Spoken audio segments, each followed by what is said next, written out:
your personality is shaping the culture of your church.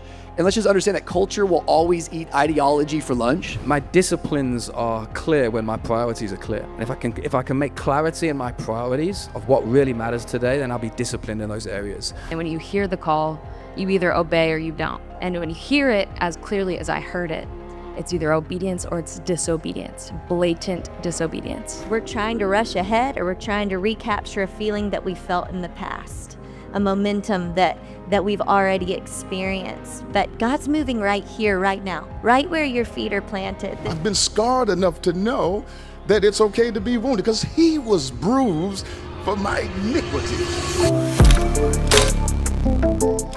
Hey, it's Rich, and you're listening to the Mature Me podcast, weekly content devoted to all things life, leadership, culture, and faith. Thank you for taking some time to tune in. Make sure you subscribe and follow us on all our social channels so you don't miss a thing. Let's listen to today's episode.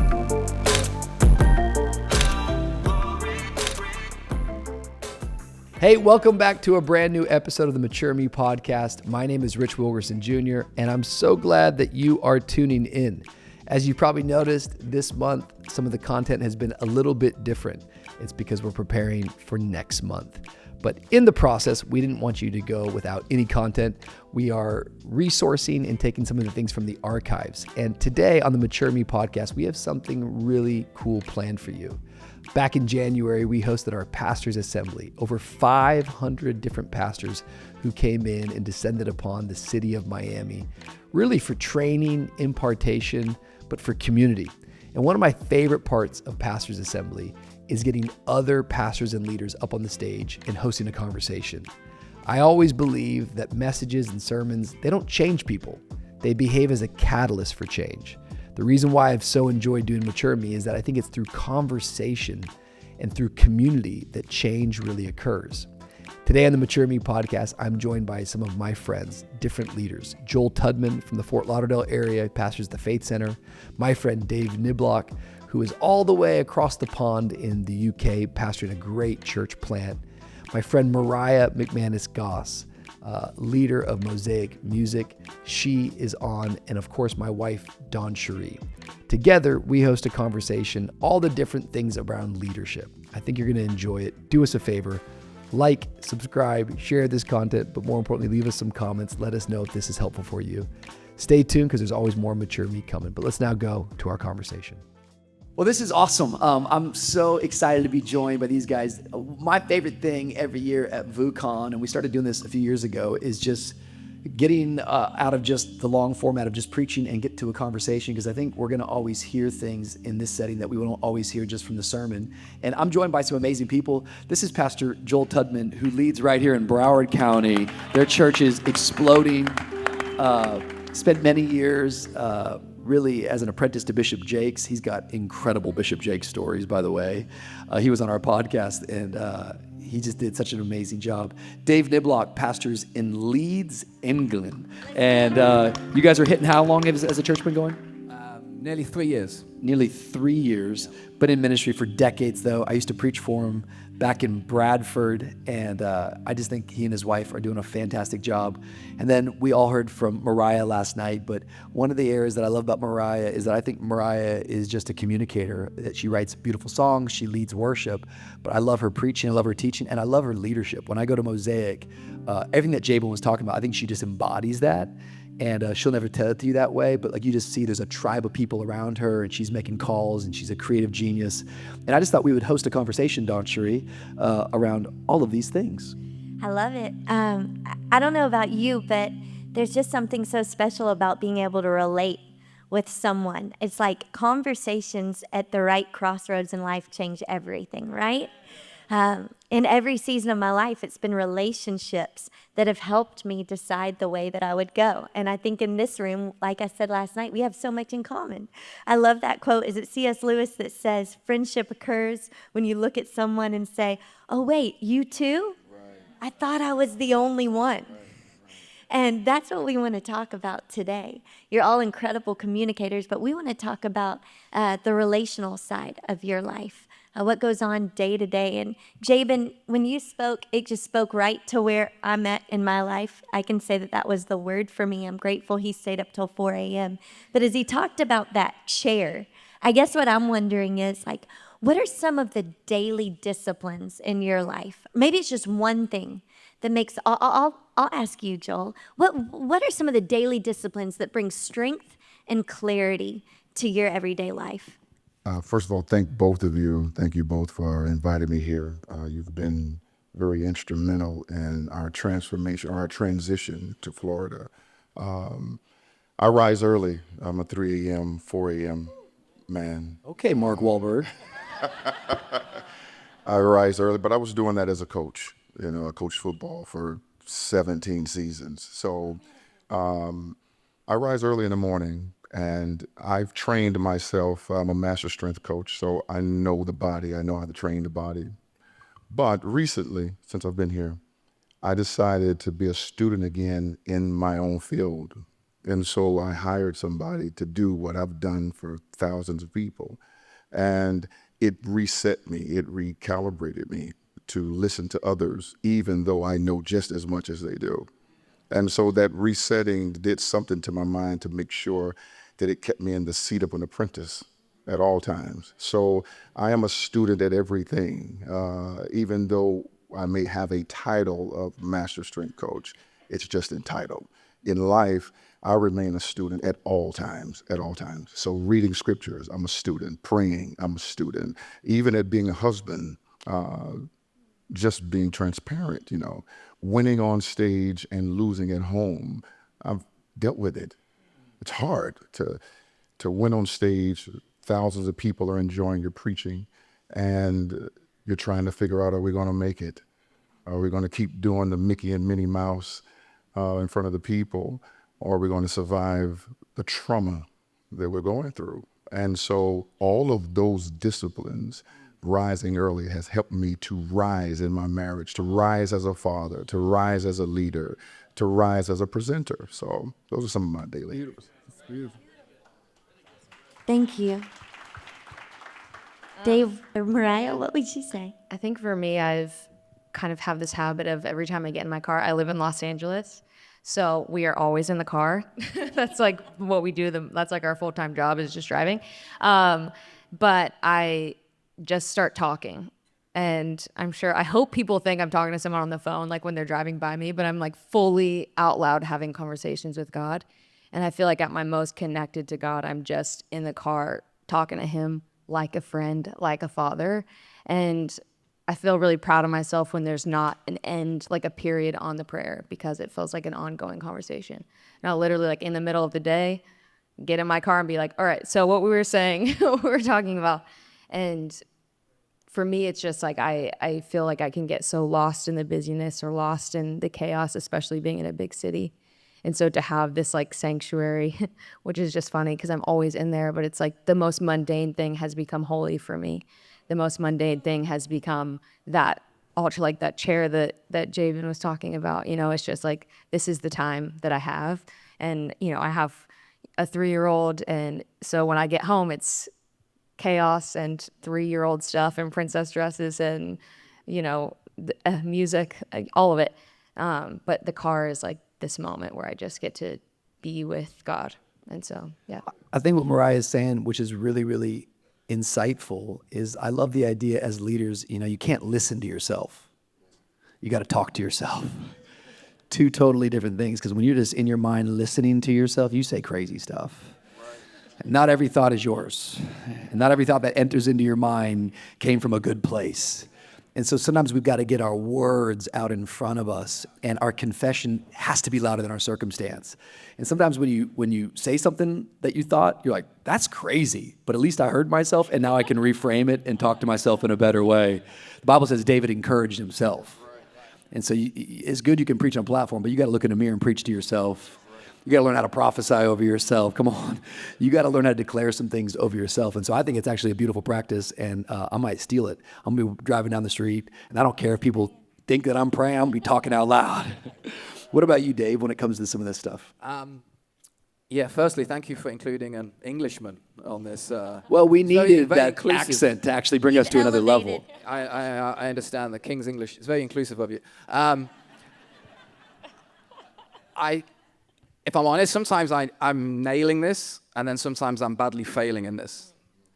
If I could just be honest, sometimes we'll say to the church, hey, we're going to read through this whole book this month, or we're going to read the Bible in a year, and I'm 30 days behind.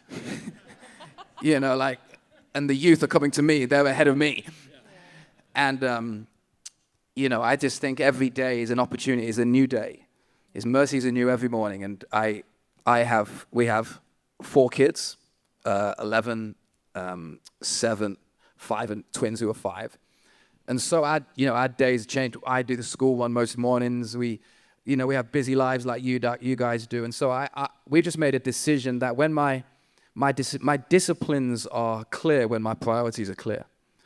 And if I can make clarity in my priorities of what really matters today, then I'll be disciplined in those areas.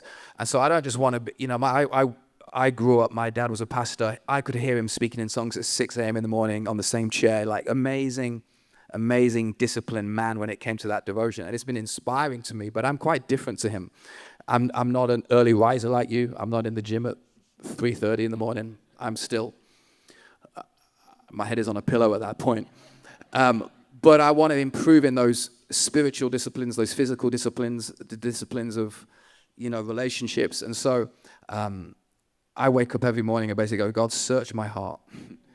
Because when I serve others, for me, that is, as I refresh others, I'm a refresh myself. I find that a key spiritual discipline in my life and a habit that I go into every day. And the word, the prayer, the exercise, the eating well, I'm inspired by that, and I feel like I'm always trying to just not keep up, but do my best, be like Pastor Jabin said, be who I am, and not feel intimidated and guilty and bruised when somebody's way beyond that, but just be clear to, the God's call in my life. Well, what you're saying is important, what Jay was talking about today, that I think that we're kind of getting some of this message going at Pastors Assembly this year, because in defining what I'm not is one of the ways I can find out who I am. But ultimately, we have to answer the question, who am I?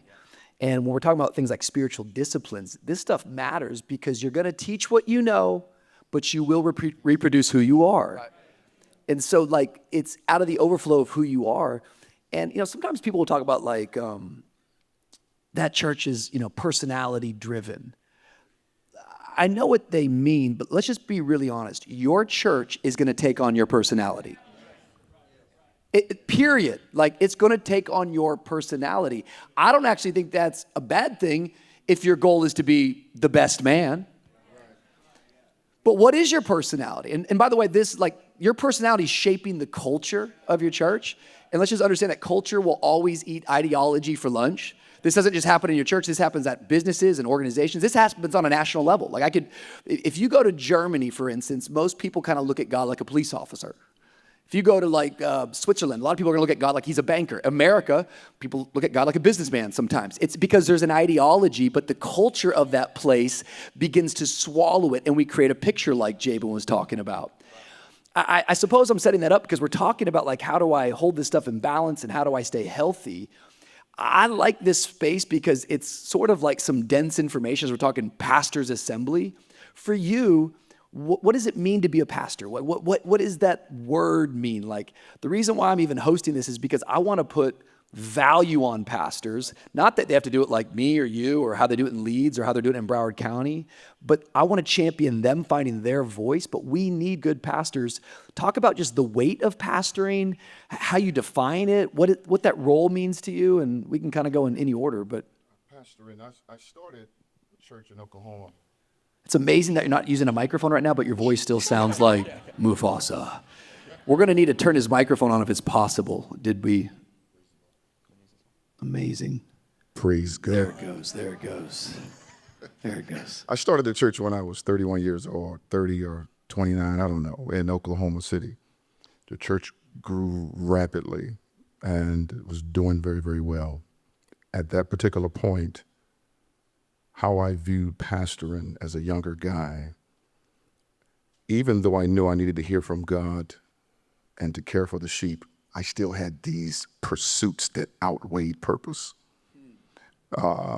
I wanted to be in certain circles. If I didn't get in that certain circle, I didn't feel as if my presence had made much of an impact. So even though our church was growing weekly, people were coming, people were joining, I didn't find this sense of belonging as a pastor. Years later, I think we kept the church for maybe 11 years before we moved. Once we moved, I told my wife, God says our season is over here. My wife says, what do you mean our season is over? We've invested everything we have in this church. We planted this church. I said, yeah, but we will reap somewhere else. She says, no, we're going to reap right here. I gave my 401k and you gave yours. And so I said, no, we're going to reap somewhere else. So we moved. I had to lose, to understand the value of being a wounded lover, to really understand the heart or the pain that the people were going through as a pastor. Because as a presenter, I wanted to make sure it was right. Didn't mean I didn't care about them. I did care, but the pursuit was number one in my mind. But as I got older, walked away from pastoring, I didn't leave the church. I went to submit under another pastor, to be pastored. And once I got pastored, through a season of grief that I did not understand, losing my father, losing my son, then understanding the loss of the work that we had given our life to, it put me more in touch with my humanity to help me understand how to really be there for the people and to not worry about my presentation and to find myself and realize I am a gift from God, that no matter what anybody says, any circle that doesn't see me, I belong to God. And so I started remembering the scriptures that says that he gave some evangelists, prophets. Well, pastors is one of those. It's a gift, that we are a gift to the body of Christ. And when you start realizing that you're a gift, then you don't allow what other people have to say about you to discredit or to discount the gift that you are. You rise in your gift and you discover yourself, and then your gift gets fat and it gets powerful. And when you start walking in it, it doesn't matter if you get in a circle to validate you as a presenter or a person. You start realizing I'm a gift from God. And I'm such a gift from God that I can now call myself a gift. And so I say that to myself every day. I am a gift from God that God gave me to the people of God. And so I spend my life as a gift of God. And then I started recognizing this, that he talks about, I think it's in Jeremiah when he says that he gives pastors after his own heart. Then I started realizing I can never pastor them from my heart, that my heart is incapable of fulfilling the mission because of too much stuff that's in my heart. So I had to realize that I know that I am a gift from God, and I have to use God's heart to pastor his people. And then from that, man, this stint now in Florida, I don't want to use the word easy because it's not easy, but learning how to deal with the grief and knowing that loss is accompanied with grief, it has made pastoring so lovable, to love the unlovable, to expect the unlovable, to anticipate the betrayal, to look for it. I'm okay with being a wounded lover now. I've been scarred enough to know that it's okay to be wounded because he was bruised for my iniquities. I'm done. I'm sorry. Go. I want to unwrap you, man. You're a gift. But you got to say that to yourself, man, because if you don't say that you're a gift. Can you call me every morning and say that to me? You're a gift, Rich. Boom.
I think what you're hitting on is so important. And I wanted to ask you, Dave, like, we all go through difficult seasons. And how has a difficult season that you faced in life shaped your ministry and your perspective on leading God's people with the heart of God?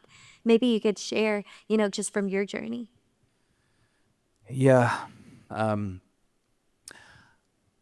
think we've seen loads of fruit. I mean, we've been part of VOUS this weekend. I mean, the fruit that is, we came last year, come this year. We follow what you do. We watch what you do. We're inspired what you do. This is a fruitful church, amen. And there is so much fruit in this room and in the churches represented here. And our church is going through incredible fruitfulness. And you see like this, if it was on a graph, you see the fruit growing like that. And it's strange because like in my being, sometimes my confidence is going like that. It's like, how can this be the case? I'm like, surely we're being fruitful here, but yet my confidence feels like it's decreasing as we're becoming more fruitful. And it's this strange tension that you're in. And I think I realized that my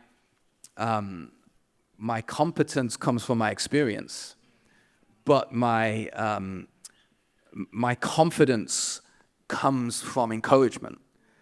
And so as I become more experienced, I become better at what I do, but I'm becoming more and more in need of the encouragement of others. And I've got people who call me every week.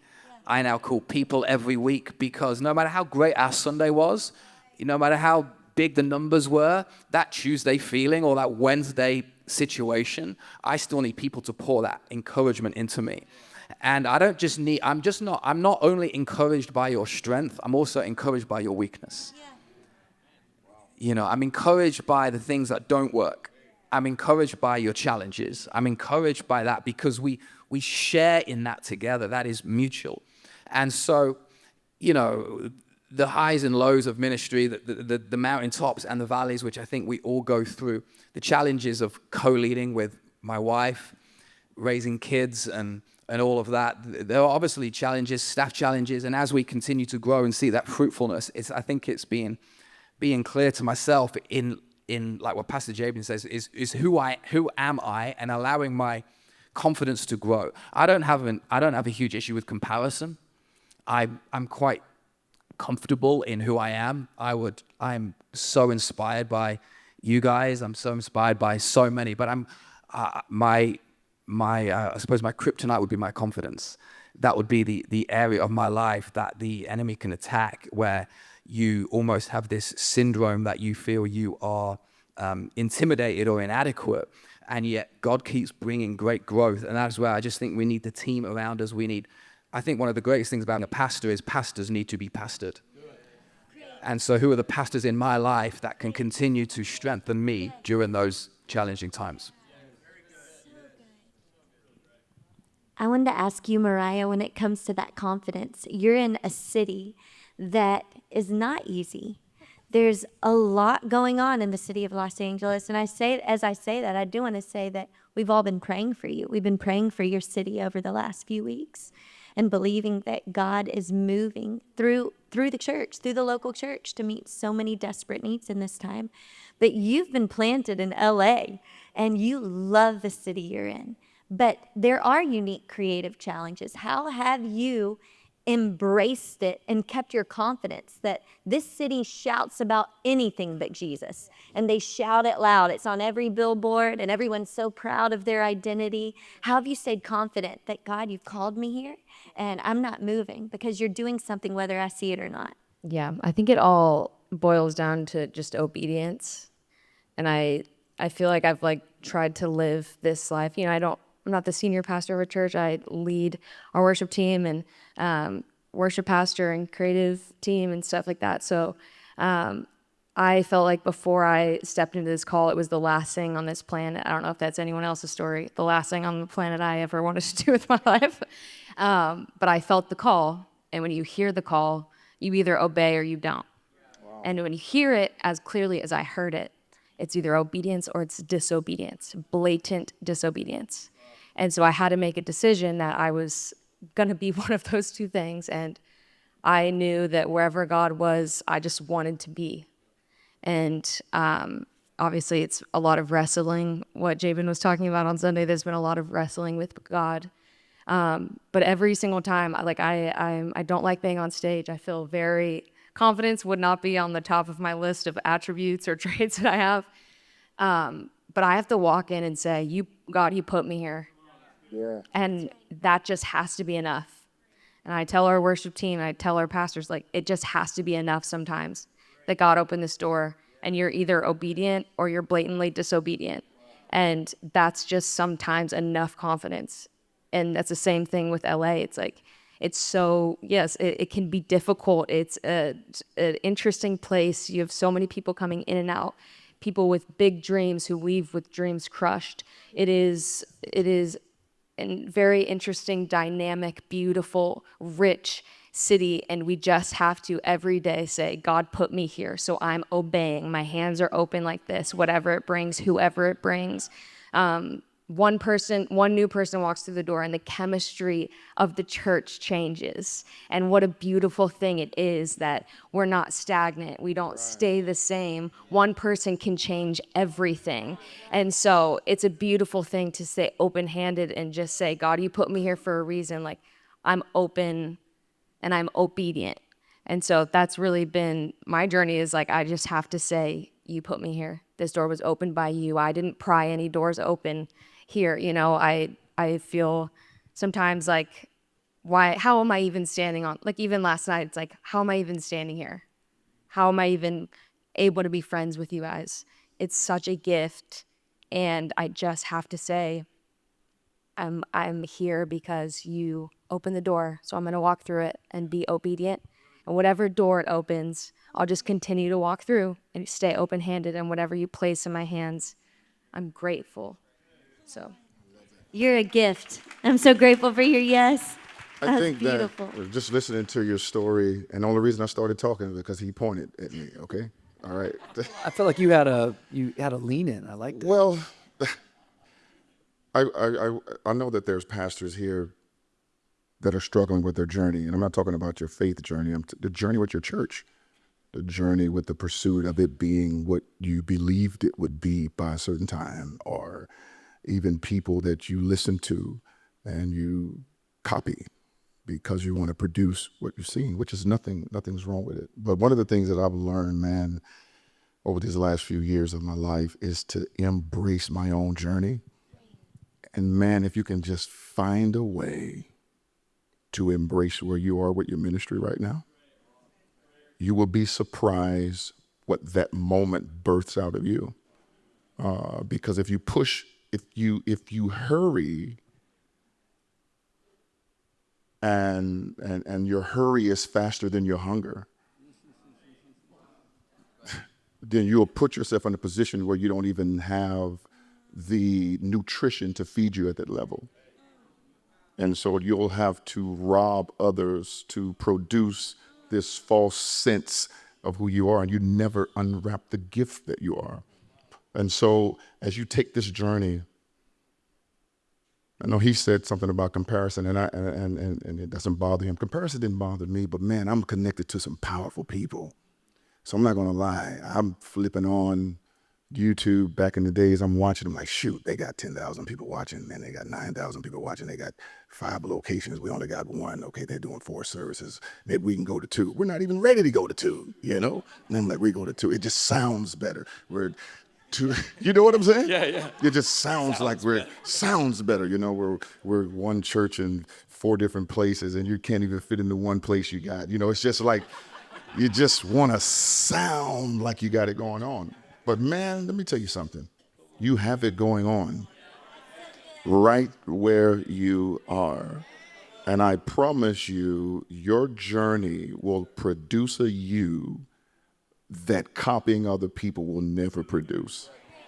And when you start facing the horror stories, man, it's that horror, it's that agitation, it's that reassignment, it's that I don't know that will produce the most powerful gospel preacher in the world. Now, I will say this. Our church was doing very, very well. I was coaching, but I didn't know the business like I needed to know it. So that's why I left. I left to go sit under Bishop for almost 5 years to understand the business. Now, I never could communicate that with all these people that liked my preaching. So that's not a real good circle to be in, that I can actually open up and say, man, teach me the business. Show me the business. It either was me or it was the circle. I don't know. But I had to leave. That was a part of my journey to understand business, which has prepared me for where I am now. I have no qualms, no problems with the business aspect. My business acumen has increased because I sat as a student in my journey. And what was so important about that is people were like, dude, why are you going to submit under somebody when you have an amazing church? It was almost embarrassing at the same time, but I needed that for my journey. And so whatever you need for your journey, don't be afraid to do it. Don't be afraid to go backwards if you got to go backwards. Take a left, take a right. Do what you got to do, because I promise you, you're still going to get where God wants you to be. Preach. You know, being in this facility, as we were saying last night, has been a very surreal experience, because this is where DawnCheré and I, we first started in ministry. And for 8 years, we ran a Tuesday night service out of this room, and we ran lots of services on Sunday morning with mom and dad. But I really believe that the seeds that we sowed as followers is what really created the harvest we've reaped as leaders. And in leadership, I really, really believe that in order to be a good leader, you got to first be a good follower. Yes, one of the things I try to teach our team here is really the real leader on our team is the first to follow. So if I'm up here describing a vision, I'm going to say, this is who we are. I can say all that stuff, but it's not until Adrian Molina, Chris Lopez, Jefferson Bullock actually do that thing, because someone's going to mimic what that person is doing. I'm going to say it, and then I need somebody to do it. It's that first to follow who really is the leader. Yeah. That's why it's really, really important that we begin to share and teach this, but as leaders ourselves, that we continue to say, all right, who am I under? What am I under? And many of us, we never get over the things God's placed under us because we never, ever got under what he already placed over us. Every pastor needs a pastor. I think every preacher needs a preacher. And Dave, part of your story that I love so much is that you did a long time at one church, and it took time before you stepped out. And I just see a lot of people that don't get the timing right. I see a lot of people that launch too soon. It's that's cool, man. God bless it. That's great. But man, I'm so grateful for the 8 years that I served on a team. I think it gives me authority and credibility to talk to our team. I know what it means to run kids ministry. I ran kids ministry. I know what it means to park cars. I have a real opinion on how you should park a car. I've done it. I ran the lighting board back there. I was upset about lighting, not lighting today, lighting last night. But it's because I've done those things. But it gives you some credibility and authority because you've got some skin in the game. What would you say in terms of just timing? Because maybe most people here already lead the church, but like you just said it, man, you're so good with your words. I love it, man. Every time he was on the podcast, I'm just keep going. But sometimes, we're not as hungry as we are in a hurry. And it sounds good to be in 2 locations, but bro, you don't have one good location. It sounds good to launch in a new city. You don't even have an idea of the city you're in. What could you say about timing and just even your journey? Because I feel like you've got a real revelation of submission. Yeah, for 20 years, me and my wife, we just served. We did whatever was asked of us. We were under the leadership. Many of you might have heard of a UK pastor called Pastor Paul Scanlon and Charlotte and Steve Gamble. So we were with them for 20 years. And like you, we did everything. And sometimes we do these volunteered party days where all the staff, are serving the coffees and parking the car. And I have the vest on and people wind down the window and goes, well, how do you know how to park cars?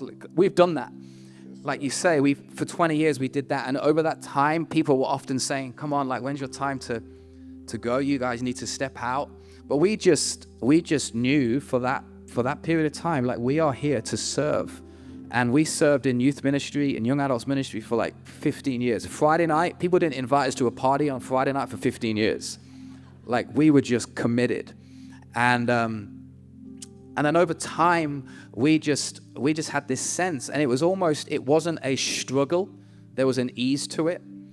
And for years, people were saying you should go, and we just knew, no, we need to stay, and we want to commit to serve. And what we were building, we had space, and we had great leaders who were empowering us and giving us opportunities. So we never felt like we were boxed in. We never felt claustrophobic in that time. But we knew there was a time when we sensed God say, you've served for 20 years.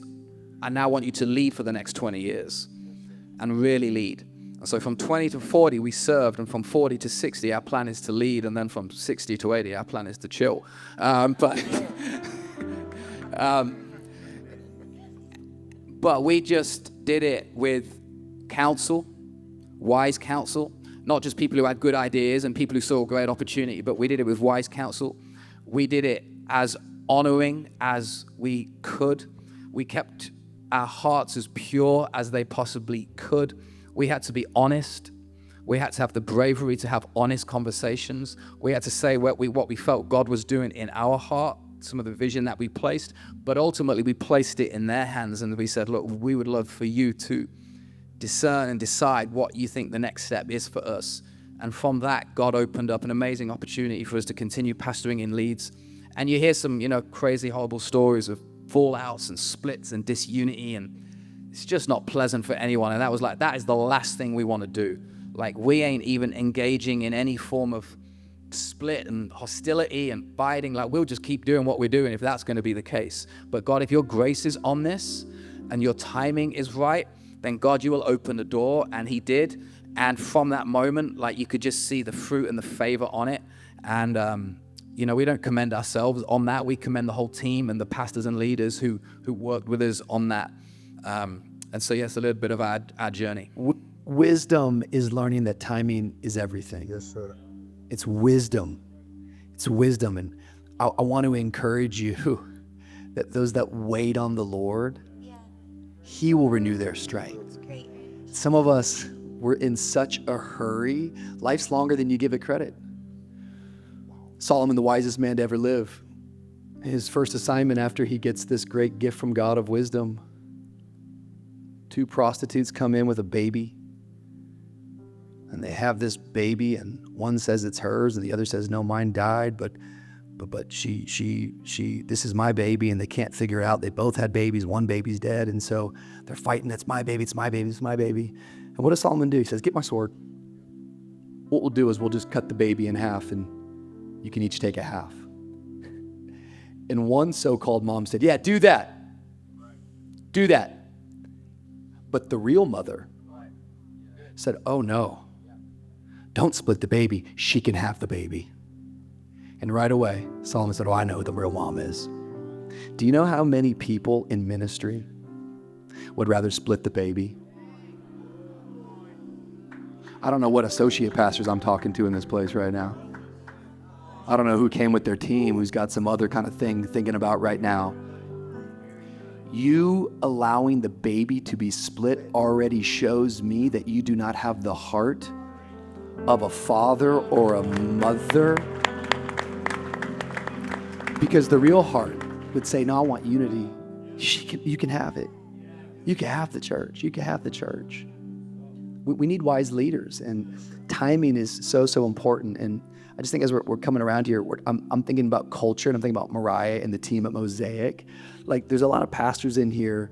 What would you say, for a spirit of unity and creating your own unique culture? I think what I love when I'm there, it's so you guys, but it's so fresh and it's very unified. Is there anything that you can just say? Because wherever they're at right now, it's building with what you got. I think we're all waiting for perfect people. Perfect people never come.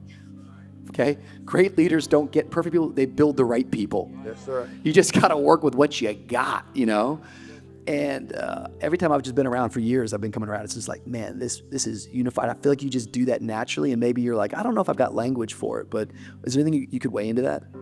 I would just say that this is a long game. Like what you said, life is incredibly long, actually. And there's no quick solve or quick cool that really ever works long term. And people are people and they take time, and it's a nurturing environment. Church is the most vulnerable place that any person could ever be. You're stripped bare before God, and you have literally your most vulnerable pieces showing. And you see people's absolute worst and their absolute best, and being patient in the waiting for the best. Not just waiting for the best to come, but truly taking the time to get people to be their best self and to find real and true and deep connection with Jesus. It isn't overnight. For some of us it was, but for some people it truly does take years. And a lot of times when we're so focused and we're in it, we're in the grind, we're Sunday to Sunday, we just don't have time for the long game. And I think for us at Mosaic, it's just like learning that it does just take time and to be patient with people. And pastoring really does mean to sit and to wait and to be open-handed with people. And one thing I really think has helped us is just assuming the best of people and knowing that when they're at their most vulnerable, they're still great inside of them. They're still good inside of them. And offering and extending and thinking with the same grace that God has given each and every one of us and extending it towards other people. And just always assuming the best, even when people are at their worst. Come on, can we put our hands together? That's a word. Assume the best. I think our prayer for all of you over these last 2 days, yesterday and today, is just that you would be able to look at your current reality today, not tomorrow, not the season behind you, and you'd be able to say today, God is in this. God is in this. I think so often we're trying to rush ahead, or we're trying to recapture a feeling that we felt in the past, a momentum that we've already experienced. But God's moving right here, right now, right where your feet are planted. This past weekend, Rich and I, we were in Shreveport, Louisiana, celebrating my grandmother's 90th birthday. And my grandmother, she's gritty. And she planted a church with my papa, pastored it for 40 plus years. My dad pastored it. Now my brother's pastoring it. And just started with nothing. They sold apples on the side of the road to pay the down payment on their property. They made lunches, and my grandpa went door to door and sold the chicken lunches to businesses to pay for the piano. She started a school with 12 students that now has pastored and educated thousands of kids and sent missionaries around the world, and so many of them are leading with us today, making Miami so much stronger. But I remember my Grammy telling me that when she decided to expand the school to middle school, and they bought buildings from across town, the public school system, for $50 a building, and put it on a trailer and pulled it across town to West Shreveport, and she got out her nails and called work days and put insulation in the walls, that she was working her guts out.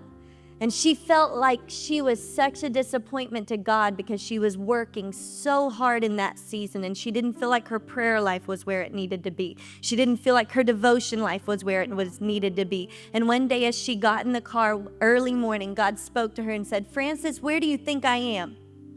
Do you think I'm sitting on the porch in a rocking chair waiting for you to get home every day? I'm in this with you. I'm in this with you. This is my house that I am building, and I am in it with you." And then just the opposite. I'm in a season where I've got a 7-week-old baby. And there have been times with my children in the past where Christina Guard's here. With my first baby, I preached for her 2 weeks after a C-section. And I felt the strength to do it and the grace to do it. But with this fourth one, I have felt like God has said, you pause. Good. You pause. And it's like God has said, I'm not at that office, baby girl. I'm in that bed with you at 3 a.m. as you hold that child that I gave you. You nurture that miracle now. You look into his eyes and minister and pray over him. You equip him for his future. And as Mariah was leading us last night, she said, there's never been a day, there's never been a moment, there's never been an hour that you weren't in it. I got my word. God, you're in it with me. You're in this right here, right now. And I just want to speak confidence to your soul right now.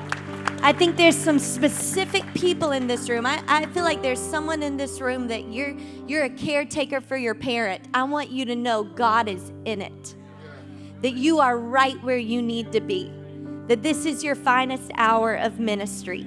That God is using you more than you know. Some of you, you're wrestling with what your next step is. Friends, embrace the wrestle. The wrestle is where you discover who God is and who you are. The wrestle is precious. The wrestle is holy. God is in it right here, right now. Your season may not look like what you expected, but let me tell you, there's never been a moment of your life that God has not been in it. Find confidence in Him. Obey and honor and revere this moment that He's given you, because it's all that we have. And thank you for sharing your hearts with us. Thank you for your honesty. Thank you for your yes. Thank you for your obedience. Thank you for everything that you've shared. But God's writing your story and it's holy. Hold on to it. We want to cheer you on. We want to be the people that say, hey, God's in this. God's in this. You want to pray? How good is DC? You're amazing. You're a gift. You guys are all a gift. We're behind you. And I think the body of Christ, and this is a good little snapshot. We all look different shapes, different sizes, different cities, and we're doing it the way that God called us to do it. And hopefully we continue to cheer each other on. So thank you for saying yes. Thank you for what you're doing. If we can ever do anything for you, we're right here. We love y'all. You're amazing. Can you thank God for this incredible panel? Hallelujah.